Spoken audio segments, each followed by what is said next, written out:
ഒരു റിയൽ അടിമയെ കണ്ടോളൂ.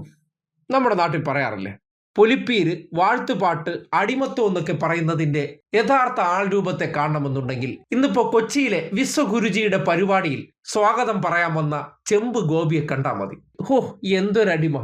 ഇതിപ്പോ നമുക്ക് തോന്നി ഈ വിഷയത്തിൽ മാത്രമാണെന്ന്.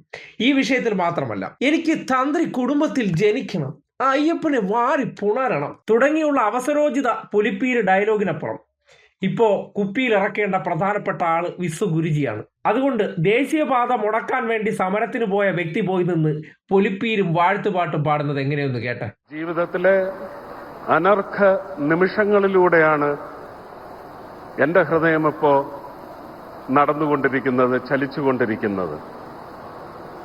ഞാൻ എത്രയോ തവണ ബഹുമാനീയനായ പ്രധാനമന്ത്രിയുടെ വേദികളിൽ അദ്ദേഹത്തോടൊപ്പം ഒരു കസേര എനിക്ക് ലഭിച്ചിട്ടുണ്ടെങ്കിലും രാഷ്ട്രീയ ജീവിതത്തിലെന്നല്ല, ജീവിതത്തിൽ തന്നെ ആദ്യമായിട്ടാണ് അദ്ദേഹത്തെ കേരളത്തിലേക്ക് സ്വാഗതം ചെയ്യാനുള്ള ഭാഷണത്തിനായി എനിക്കൊരു അവസരം കിട്ടിയിരിക്കുന്നത്. എൻ്റെ ജീവിതത്തിൽ ആദ്യമായിട്ടാണ്. അതിൻ്റെയും പ്രത്യേകത, കേരളത്തെ ഇനി കേരളം എന്ന് വിളിക്കപ്പെടും എന്ന് പറയുന്ന ഒരു തീരുമാനം ഒപ്പിട്ട് ആ കേരളം സ്വീകരിക്കുവാനായി അദ്ദേഹം തയ്യാറെടുത്ത് ആദ്യമായിട്ട് കേരളത്തിൽ കാലുകുത്തുന്ന ആ മുഹൂർത്തത്തിലാണ് എനിക്ക് ഈ ഭാഗ്യം ലഭിച്ചതെന്നതും വലിയ ഭാഗ്യമായിട്ടാണ് ഞാൻ കരുതുന്നത്. നാട്ടിലെ ജനങ്ങൾക്ക് ഗ്യാസ് കിട്ടാതെ കിടന്നോടുകയാണ്.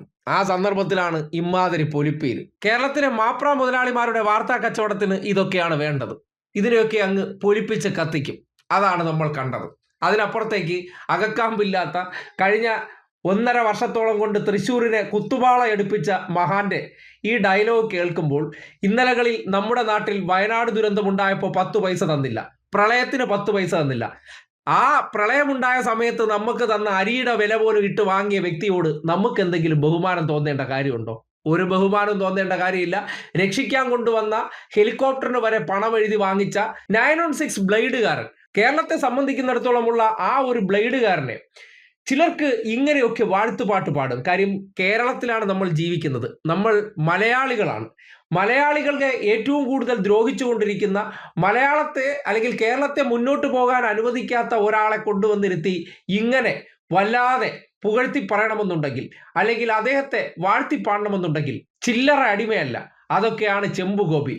സവർണ മാടമ്പികൾക്ക് ഇതുപോലുള്ള ചില വിശ്വഗുരുജിയുണ്ട്. അവരുടെ മുന്നിൽ എല്ലാ കാലത്തും എങ്ങനെയാണോ വിശ്വഗുരു സായിപ്പിനെ കാണുമ്പോഴുള്ള അവസ്ഥ, അതിന്റെ താഴെ തട്ടിലേക്ക് വരുമ്പോൾ ചെമ്പ് ഗോപിജിക്ക് സായിപ്പിനെ കാണുമ്പോലെയാണ് ഈ നോർത്ത് ഇന്ത്യൻ സംഘികളെ കാണുമ്പോഴുള്ള വിധേയത്വം. അതിന്റെ നേർസാക്ഷ്യമാണിത്.